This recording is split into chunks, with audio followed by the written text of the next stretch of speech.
जय हिंद। आज हम लोग देखेंगे मेडिएवल इंडिया में जितना फॉरेन इन्वेशन यानी विदेशी आक्रमण हुआ था उसके बारे में हम लोग आज डिटेल देखेंगे। ठीक है, तो फर्स्ट ऑफ ऑल सिर्फ हम लोग मेडिएवल इंडिया को क्यों देख रहे हैं, मतलब एंशिएंट इंडिया जो है ना, मतलब प्राचीन भारत, मतलब मॉडर्न इंडिया जो है, आधुनिक भारत भी है। तो हम लोग सिर्फ मतलब मध्यकालीन भारत को ही क्यों देख रहे हैं? इसका कारण एक ही है, जितना सारा जो विदेशी आक्रमण यानी फॉरेन इन्वेशन हुआ था ना, वो सबसे ज्यादा हुआ था मेडिएवल इंडिया में। तो इसीलिए हम लोग आज डिस्कस करेंगे मेडिएवल इंडिया में जो फॉरेन इन्वेशन हुआ था उसके बारे में। तो फर्स्ट ऑफ ऑल हम लोग देखेंगे मेडिएवल इंडिया में क्यों इतना अटैक हुआ था, कितना सारा अटैक हुआ, वो भी हम लोग डिटेल में देखेंगे। और विदेशी जो होता है ना, वो किस कारण से वो इंडिया में इतना बहुत बार आक्रमण भी किए थे, उसके बारे में हम लोग देखेंगे। तो चलो शुरू करते हैं, ठीक है। तो फर्स्ट ऑफ ऑल देखो, जो मेडिएवल जो टाइम होता है ना, मतलब मध्यकालीन जो भारत होता है, वो हम लोग 647 एडी, ठीक है, यहाँ से यहाँ से चालू होता है। क्यों यहाँ से चालू होता है? एक्चुअली ना, एक रूलर था एंशिएंट इंडिया में, प्राचीन भारत में, उसका नाम था हर्षवर्धन। ठीक है, तो हर्षवर्धन का जो डेथ हुआ था ना, वो 647 एडी में हुआ था। तो उसका डेथ के बाद जो टाइम शुरू हुआ था, उस टाइम को हम लोग बेसिकली मध्यकालीन भारत बोलते हैं। ठीक है, तो वो जो लास्ट जो रूलर था हर्षवर्धन, उस टाइम में पूरा इंडिया में एक सेंट्रलाइज पावर था। ठीक है, उसका जो पावर है ना, उसका जो कंट्रोल था, वो एंटायर इंडिया में उसका कंट्रोल था। ठीक है, उसके बाद जो रूलर आया था ना, छोटा छोटा रूलर था। ऐसे देखो, अगर साउथ इंडिया में कोई रूल कर रहा है तो उसका नॉर्थ इंडिया को जो रूलर है ना, उसके साथ मतलब अच्छा बॉन्डिंग नहीं होता है। ठीक है, ऐसे अगर आजू बाजू में जितना रूलर था ना, उसके साथ भी नई बॉन्डिंग था। ठीक है, तो इसीलिए क्या होता था, जब फॉरेन से जो आक्रमण करता था जो लोग, तो क्या होता था, अगर मान लो इंडिया में, ठीक है, 647 के बाद अगर तुम देखो इंडिया का अगर मैप देखोगे ना, तो देखोगे इधर जो रूलर था ना, गुजरात जो राजस्थान इसके जो रूलर था, उसके साथ ये बंगाल बिहार उड़ीसा का जो रूलर था ना, उसके साथ बॉन्डिंग अच्छा नहीं था। ठीक है, साउथ इंडिया का तो अलग ही इसका तो अलग ही मैटर था। ठीक है, इसके साथ नॉर्थ इंडिया का रूलर का मतलब ऐसे युद्ध वगैरह ऐसे मतलब होता ही था। ठीक है, तो इसके साथ कोई यूनिटी नहीं था। लास्ट यूनिटी कब था? हर्षवर्धन के टाइम से। हर्षवर्धन का जब डेथ हो गया ना, तो छोटा छोटा जो राज्य जो था ना, वो मतलब उसके साथ वो ब्रेक हो गया। ठीक है, तो अलग अलग रूलर रूल करने लगे, और इसके साथ उसके साथ बॉन्डिंग भी नहीं था। तो जब से फॉरेन जो लोग आक्रमण करते थे ना, तो आराम से इसको अगर मान लो इसको फास्ट इसके पास आएगा, ठीक है, इसको अटैक करेगा, इसको खत्म कर देगा, ऐसे करके। तो इसको जब खत्म करेगा ना, ये नहीं जाएगा, वो टुकुर टुकुर ऐसे देखेगा, हाँ हाँ ठीक है चलो अच्छा ही हो रहा है, लेकिन उसका फ्यूचरिस्टिक उसको पता नहीं है। अगर भाई ये फॉरेन इन्वेशन आ रहा है, इसको अगर खत्म कर रहे हैं, तो कल आज इसको खत्म कर रहे हैं, हो भी सकता है कल उसको भी खत्म करेगा ना। तो इसका उतना दूरदर्शी नहीं था वो लोग। ठीक है, तो रूलर जो था उतना दूरदर्शी नहीं था, तो आराम से इसको खत्म कर रहे हैं, उसके बाद इसको खत्म कर रहे हैं, तो एक टुकुर टुकुर देख रहे थे उस टाइम पे, बाद में इसको खत्म कर दिया। ऐसे ऐसे करके जो फॉरेन जो आक्रमण हुआ था ना, वो आराम से सक्सेसफुली हो गया था। ठीक है, ऐसे करके पूरा इंडिया को ऐसे मतलब बहुत बार ऐसे बहुत आक्रमण हुआ था। ठीक है, तो हम लोग एक एक करके देखेंगे कौन सा आक्रमण हुआ था। तो बेसिकली जो 647 एडी होता है, यहाँ से हम लोग मेडिएवल का जो स्टार्टिंग होता है, और जो एंडिंग वगैरह होता है वो 1756 जो बैटल ऑफ पलासी था ना, पलासी युद्ध जो था, उसको टाइम को हम लोग बेसिकली मेडिएवल बोलते हैं। ठीक है, तो उस टाइम में कितना सारा जो फॉरेन इन्वेशन हुआ था उसको हम लोग देखेंगे अभी। Okay, one more thing. तो देखो, जो फॉरेन इन्वेशन जो होता था ना, वो किस कारण में करते थे? ठीक है, आजकल भी देखोगे बहुत लोग विदेश घूमने जाते हैं। ठीक है, तो क्या करने के लिए जाते हैं? ब्लॉगिंग करने के लिए जाते हैं। ठीक है, उधर जाते हैं, घूमते और वीडियो बना के पोस्ट कर देते हैं। आजकल जो लोग हैं उसका टेंडेंसी ऐसे।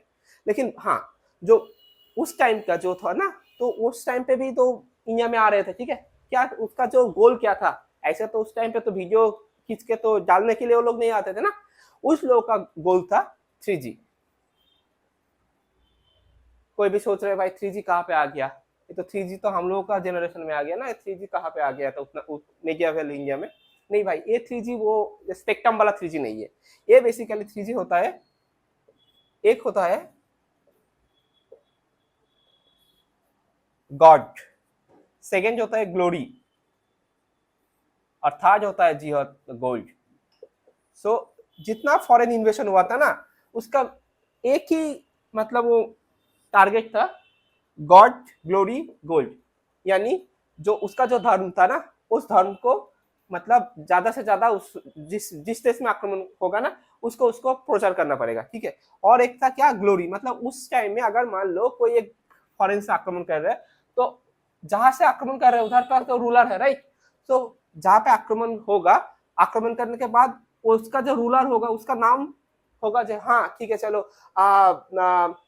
आरब से आक्रमण हुआ था, ठीक है। तो हम लोग आज पढ़ रहे हैं, राइट, आरब का रूलर वो था, उस टाइम पे आक्रमण हुआ था, तो ग्लोरीफाई होता था ना उसका रूलर का। और थर्ड जो था वो था गोल्ड, मतलब जहाँ इतना एक्चुअली उस टाइम में ना ऐसा पैसा वैसा वगैरह नहीं था, उस टाइम का जो मेन चीजें था गोल्ड, मतलब गोल्ड होता है, अगर मान लो सिल्वर, ऐसे और भी बहुत स्टोन वगैरह था, इंपॉर्टेंट स्टोन वगैरह था, जो प्रीसियस स्टोन था, वो लूट करके लेके जाओ। तो ये 3 फैक्टर था उस टाइम में, गॉड, ग्लोरी एंड गोल्ड। इसको ये 3G के लिए, इसको एक साथ में बोलता है क्या, 3G। और इसके लिए ही पहले का जो अटैक होता था ना, इन्वेशन जो होता था, वो बेसिकली ये 3 चीज के ऊपर बेस करके होता था, ठीक है। Okay fine.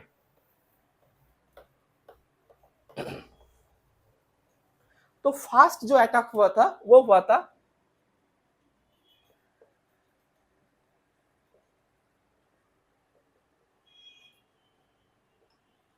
ओके, तो हम लोग एक एक करके देखेंगे, ठीक है। तो फास्ट जो अटैक हुआ था वो हुआ था 712 AD में, ठीक है, 712 AD में। कौन किए थे मोहम्मद बिन कासिम, ठीक है, मोहम्मद बिन कासिम। ये था बेसिकली अरब अरब अरब का था ये, ठीक है। ये अरब का एक सेनापति था, ठीक है। तो उसने अटैक किए थे, कहाँ पे अटैक किए थे, आज के टाइम पे अगर देखोगे तो जो इन पाकिस्तान जो है ना, पाकिस्तान का एक होता है, दो पार्ट है, ठीक है, पाकिस्तान का एक होता है सिंध प्रदेश, एक होता है बालूचिस्तान, ठीक है। तो आज का जब पाकिस्तान को जो सिंध प्रदेश जो होता है ना, उसमें अटैक किए थे कौन, मोहम्मद बिन कासिम, 712 AD में, ठीक है। तो उसका जो अटैक था ना, उसमें सिर्फ एक ही बार अटैक किए थे, और एक बार अटैक करके वो क्या किया था, उधर एक फास्ट टाइम एक टैक्सेशन चालू किए थे। क्या टैक्सेशन था, उसका नाम था जाजिया। क्या था उसका नाम, जाजिया। जाजिया टैक्स इसने क्या किया था, इम्पोज किए थे। कहाँ पे, जो सिंध प्रदेश जो था ना, उस प्रदेश को उसने पहले वो आक्रमण किए थे, उसको कैप्चर कर लिया, एंड उसके बाद एक टैक्स उसके लागू किया, उसका नाम था जाजिया। क्यों टैक्स लागू किया, ऐसे ग्लोरी, ठीक है। तो उसका जो आरोप का जो रूलर था उसने अटैक किया, उसको कब्जा कर लिया, एंड उस हिसाब से एक टैक्स चालू कर, तभी ना लोग पता है कि हाँ भाई उसका आरोप से आक्रमण हुआ था एंड उसने टैक्स चालू किया था, ठीक है। तो उसने अटैक करके वो जो एरिया था ना उसने कैप्चर कर लिया। उसके बाद क्या किया, उसने टैक्स चालू किया। क्या टैक्स का नाम था, जाजिया टैक्स। इसका क्या था, जो नॉन मुस्लिम जो था ना, तो बेसिकली जो नॉन मुस्लिम जो था उसके ऊपर इम्पोज किए थे क्या, ये जाजिया टैक्स, ठीक है। जो मुस्लिम जो था उसके ऊपर कोई टैक्स नहीं था, लेकिन जो नॉन मुस्लिम था ना, तो उसके ऊपर ये वाला टैक्स लागू था। ओके, हाँ, इसका एक चीज है, ये जो टैक्स था नॉन मुस्लिम के ऊपर भी कुछ एक्सेप्शन है। एक 5 जो कैटेगरी लोग था, एक तो वुमेन था जिसके ऊपर से ये वाला टैक्स नहीं लेते थे, 2 था चिल्ड्रन, मतलब बच्चों के साथ भी ये वाला टैक्स नहीं लेते थे, और जो ओल्ड जो पीपल था ना, बूढ़ा आदमी जो था उसके ऊपर भी नहीं लेते थे। और क्या था, जो ब्राह्मण था, ब्राह्मण से भी ये वाला टैक्स नहीं लेते थे। और कौन थे, वो जो विकलांगों वाला जो था ना, हैंडीकैप जो था, फिजिकली हैंडीकैप जो था, उसके ऊपर भाई ये वाला टैक्स इम्पोज नहीं होता था, ठीक है। तो देखो उसने टैक्स चालू किया था क्या, जो नॉन मुस्लिम जो था उसके ऊपर टैक्स लागू किए थे, लेकिन नॉन मुस्लिम के भी अंदर ये जो 5 कैटेगरी का जो लोग है उसके ऊपर भी ये वाला टैक्स लागू नहीं था। बाकी जितना वाला लोग था ना उसके ऊपर से ये वाला जाजिया टैक्स लेते थे, ठीक है। तो हो गया हम लोग को फास्ट अटैक का किसने किए थे, मोहम्मद बिन कासिम में। कौन सा साल में, 712 AD में। उसके बाद आते हैं हम लोग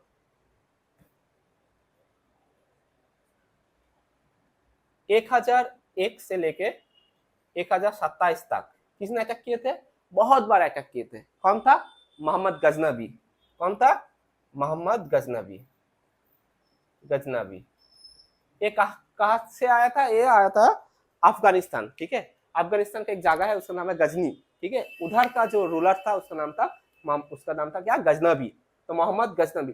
तुमने बहुत लोगों ने गजनी मूवी देखा है ना, तो उसको क्या था, उसका शॉर्ट टाइम मेमोरी लॉस था, भूल गया था, अरे भाई क्या था। तो इसका भी ऐसा ही था मान लो। मतलब सोचो 1001 से 1027 टोटल 17 टाइम्स, 17 बार अटैक किया था, 17 टाइम्स। तो जब एक बार अटैक किए थे, अरे भूल जाते, फिर से एक बार अटैक कर लो। ऐसे करके इंडिया में 17 टाइम्स, 17 बार इसने अटैक किए थे। ठीक है, इसने बहुत सारा लूट, बहुत सारा सोना रूपा, बहुत इंपॉर्टेंट प्रीसियस स्टोन था ना, उसने ये वाला लूट के लेकर गए थे।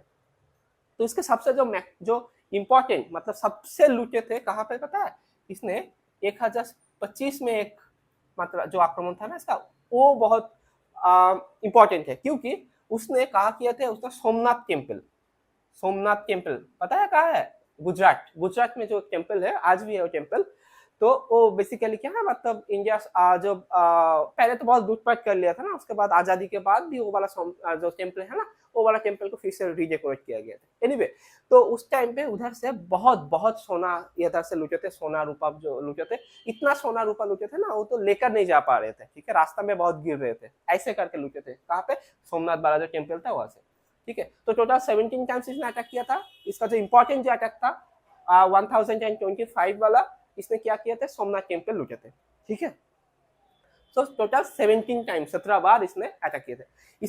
ये जब सोना लेके जब जा रहे थे ना, उधर के ना एक था ना जाट, जाट जो लोग था ना उधर, उसने इसको, उसके साथ इसका वो हो गया था, मतलब क्या होता ना, मतलब वो रुके थे। ठीक है, तो उसके साथ छोटा मोटा वो झमेला हो गया था। तो लास्ट वाला जो आक्रमण था ना उसका 1027, उसमें क्या किया था, बेसिकली जो जाट जो था ना उसके साथ वो बहुत उसका मतलब युद्ध हुआ था। किसके साथ? मोहम्मद गजनी के साथ। ठीक है, तो तो दो अटैक हो गया। एक तो हो गया मोहम्मद बिन कासिम का, जिसने एक ही बार अटैक किया था, उसका इंपॉर्टेंट किया था, उसने जाजिया टैक्स लागू किया। उसके बाद किसने अटैक किए थे? मोहम्मद गजनबी। कितना टाइम अटैक किए थे? 17 टाइम्स। कहाँ से कहा था? 1001 से 1027, टोटल 17 टाइम्स उसने अटैक किए थे। ठीक है, ओके। इसके बाद आता है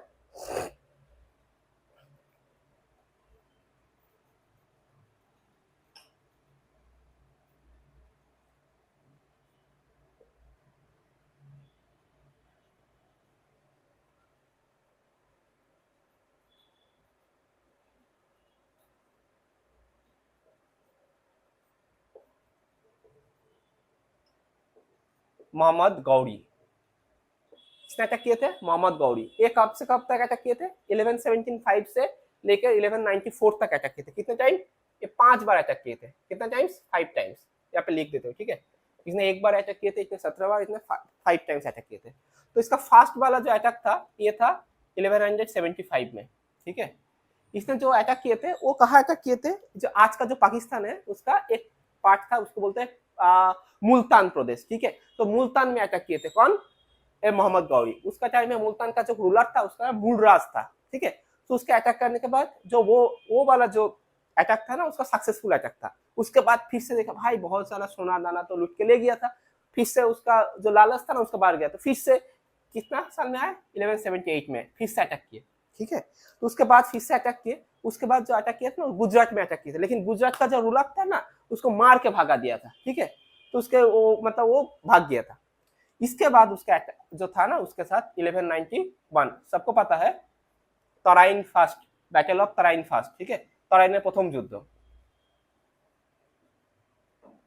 तराइन फास्ट, तराइन में प्रथम युद्ध। ये किसके साथ हुआ था? ये हुआ था मोहम्मद गौरी के साथ हुआ था। मोहम्मद गौरी और कौन था? इधर था जयचांद एंड जो पृथ्वीराज चौहान। ठीक है, उस टाइम में एक रूलर था पृथ्वीराज चौहान। तो पृथ्वीराज चौहान का एक दोस्त था, कौन था उसका नाम? जयचांद। तो उसके साथ युद्ध हुआ क्या? 1191 में बैटल ऑफ तराइन। तो वो जो युद्ध है ना उसमें भी वो मोहम्मद गौरी बहुत बुरी तरफ से उसने हारा और भाग गया था। ठीक है, यहाँ से एक ट्विस्ट चालू होता है, मैं बताती हूँ। तो ट्विस्ट क्या था? देखो, जयचांद जो था ना, जयचांद और कौन था, पृथ्वीराज चौहान। तो पृथ्वीराज चौहान और जयचांद ये बहुत दोस्त थे, ठीक है, जिगरी दोस्त थे। तो पृथ्वीराज चौहान का जो एज था ना, ये जयचांद से बहुत छोटा था, ठीक है, लेकिन दोनों रूलर था तो बहुत दोस्ती था। तो जयचांद का एक बेटी था, ठीक है, उसका नाम था संहिता, ठीक है। ये पृथ्वीराज चौहान से ना संहिता का उसका जो है ना उसका वो रिलेशन था थोड़ा, ठीक है, उसके साथ वो प्यार करते थे दोनों, ठीक है। तो एक बार क्या हुआ था ना, जब बैटल ऑफ तराइन हुआ था उसके बाद होता है ना सक्सेस पार्टी देते हैं, तो ऐसे ही जयचांद और पृथ्वीराज चौहान ने एक पार्टी रखा था, उसमें सब आया, उसका बेटी भी आया, संयुक्ता भी आया। तो उस टाइम पे ना पृथ्वीराज चौहान और मतलब जो है ना संयुक्ता जो था ना, तो उसने बातचीत कर रहे थे। तो इस टाइम में ना उसने जयचांद ने वो वाला देख लिया, ठीक है, तो उसको पता चल गया हाँ भाई पृथ्वीराज चौहान के साथ जयचांद का प्यार है। तो लेकिन वो जो प्यार था ना वो उसने एक्सेप्ट नहीं किया, क्योंकि ये जयचांद देखते हैं ये तो पृथ्वीराज चौहान मेरा दोस्त है, दोस्त के साथ कैसे शादी हो सकता है उसका बेटी का। तो इसीलिए क्या ना उसने वो वाला रिलेशनशिप उसने नहीं माना।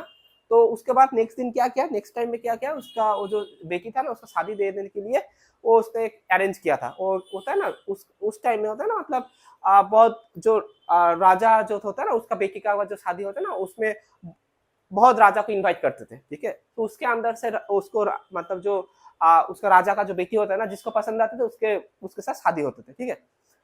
तो वैसे ही एक सभा का अरेंज किए जिसमें जिस सभा में ना वो पृथ्वीराज चौहान की इनवाइट नहीं किए थे जानबूझ के। और पृथ्वीराज चौहान का एक मतलब वो बना के उसका तरफ बना के ना वो होता है ना मतलब वो लकड़ी से उसको बना के उसका जो एंट्रेंस था ना वो सभा का उसके बाहर उसको ऐसे रख दिया था, लाइक मतलब वो होता है ना मतलब लाइक बाउंसर के जैसा। तो ये वाला न्यूज जब पृथ्वीराज को पता चला तो उससे बहुत मतलब दुख हुआ था। एंड उसने क्या किया, वो जयचांद का जो बेटी था ना उसको भागा के ले गया और उससे शादी कर लिया। तो उस टाइम से ना जयचांद और पृथ्वीराज चौहान के साथ बहुत वो जो दोस्ती था ना वो बेसिकली दोस्ती तो तोड़ गया था ना उसके बाद। तो एक दूसरे को नहीं देख पाते थे, ठीक है, एक दूसरे का मतलब ऐसे ही चाहते थे हाँ कैसे उसका वो कुछ नुकसान हो जाता है, ठीक है। तो ऐसे ही हो गया था, दोनों के दोस्ती बेसिकली दुश्मनी में बदल गया था। तो इस टाइम में जयचांद ने सोचा चलो अब तो मैं पृथ्वीराज चौहान को हरा मतलब उसको कुछ बुरा करना पड़ेगा उसको। तो उसने क्या किया, ये जो मोहम्मद गौरी था ना इसने 1191 के बैटल ऑफ तराइन में तो हार के भाग गया। तो जयचांद ने फिर से चिट्ठी लिखा, किसको, मोहम्मद गौरी को, बोला भाई आजा तू फिर से अटैक कर, मैं अब तुझको बताऊंगा कैसे मतलब उसको परास्त कर सकते हो, पराजित तो कर सकते हो किसको, पृथ्वीराज चौहान को, ठीक है। क्योंकि पृथ्वीराज चौहान उस टाइम में ना एक बहुत पावरफुल रूलर था, ठीक है। तो उसको अगर हरा दिया ना तो इंडिया मान लो ऐसे ही पूरा मतलब उसके अंजाम में आ जाएगा। तो पूरा जो खुफिया जो जानकारी जो था ना इंफॉर्मेशन जो था ना उसने क्या किया, जयचांद ने किसको दे दिया, मोहम्मद गौरी को दे दिया। और फिर से मोहम्मद गौरी ने क्या क्या अटैक किए थे, कितने, 1192 में बैटल ऑफ तराइन सेकेंड, इसने किसको हराया, जय पृथ्वीराज चौहान को पूरा उसको हरा दिया। इसके बाद पृथ्वीराज चौहान को जब हरा दिया तब ने मोहम्मद गौरी इधर ही रह गया। तो उसके बाद एक साल बाद जयचांद पूछ रहे मोहम्मद गौरी को कब जाओगे, जाओ तुम इंडिया से भाग जाओ।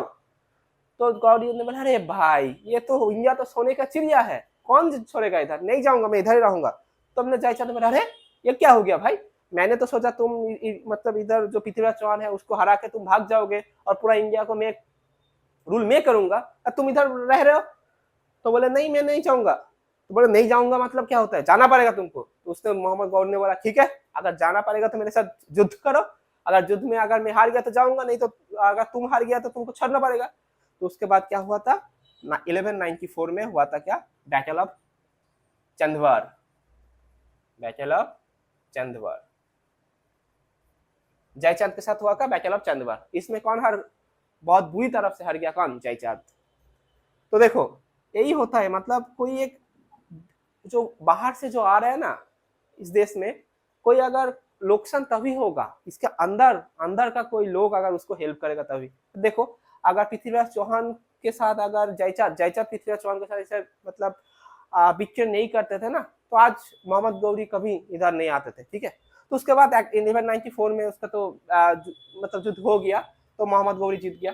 तो पूरा इंडिया का जो बेसिकली जो मेन मोस्ट रीजन जो था ना, उसमें किसका रूल शुरू हो गया, उसके रूल शुरू हो गया मोहम्मद गौरी का। तो इसके बाद आता है और एक ट्विस्ट, क्या था, मोहम्मद गौरी का एक बेटी थे, ठीक है। तो उसके साथ मोहम्मद गौरी का बहुत वो था ना, उस टाइम में ना दास होते थे, ठीक है।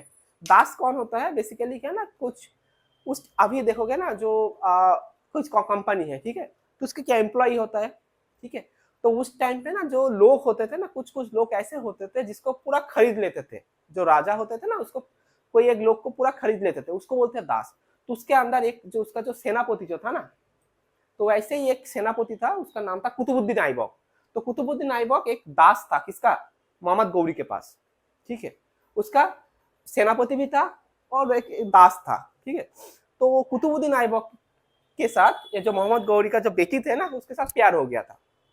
तो उसको पता चल गया मोहम्मद गौरी को। तो मोहम्मद गौरी ने तो फर्स्ट तो एक्सेप्ट नहीं कर रहे थे, तब उसका बेटी बोल रहे थे, देखो पापा, तुम सोचो, तुम इंडिया में तुम रूल कर रहे हो, क्योंकि उस टाइम पता है जो जयचांद का जो बेटी था ना, उसने पृथ्वीराज चौहान के साथ अगर शादी करा देते थे ना, तो उसका आज बुरे दिन नहीं होते थे, ठीक है। तो तुम भी सोचो, तुम मेरे साथ अगर शादी नहीं करा दोगे ना, तो हो सकता है दूसरा कुछ इतिहास वो बन जाएगा।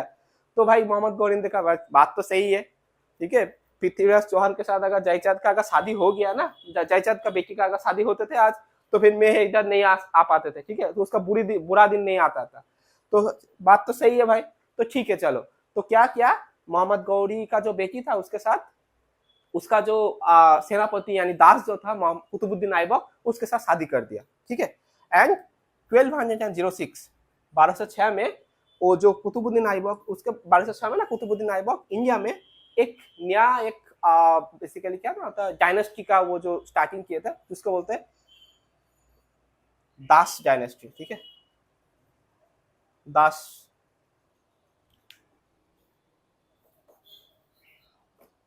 और बोल सकते हैं सुल्तान, कुछ भी, ठीक है। स्लेव डायनेस्टी, स्लेव डायनेस्टी यानी दास वंश, ठीक है। तो स्लेव डायनेस्टी का स्टार्टिंग कहाँ से हुआ था, 1206 में। इस टाइम पे क्यों हुआ था, क्योंकि इस टाइम पे आते आते जो वो था ना मोहम्मद गौरी था, वो मर गया था। एंड जो इंडिया का जो बेसिकली जो सेनापति जो देख रहे थे, वो था कुतुबुद्दीन ऐबक। तो उसका जो ससुर जो मोहम्मद गौरी, उससे मरने के बाद उसने इंडिया में 1206 में कौन सा स्लेव डायनेस्टी का स्टार्टिंग किए थे, ठीक है। ओके, सो ये हो गया 1194 1175। सो देख लेते हैं, तीन अटैक देख लेते हैं एक बार। 712 एडी मोहम्मद बिन कासिम, जिसने जाजिया कोट चालू किए थे। उसके बाद आता मोहम्मद गजनबी 1001 से 1027 17 टाइम्स इसने अटैक किए थे। सबसे इंपॉर्टेंट अटैक जो था वो था सोमनाथ टेम्पल वाला। उसके बाद 1175 से 1194 तक मोहम्मद गौरी ने अटैक किए थे। उसके अंदर जो इम्पोर्टेंट वाला जो बेसिकली जो 5 टाइम्स अटैक था, उसके अंदर सबसे बड़ा इंपॉर्टेंट अटैक था 1191 battle of Tarain first, 1192 battle of Tarain second, ठीक है। एंड उसके बाद उसका जो स्लेव था कुतुबुद्दीन ऐबक, उसने क्या किया 1206 में जो स्लेव डायनेस्टी था उसका स्टार्टिंग किए थे, ठीक है। तो आज इतना तक, नेक्स्ट वीडियो में हम लोग इसके बाद से हम लोग चालू करेंगे। जय हिंद।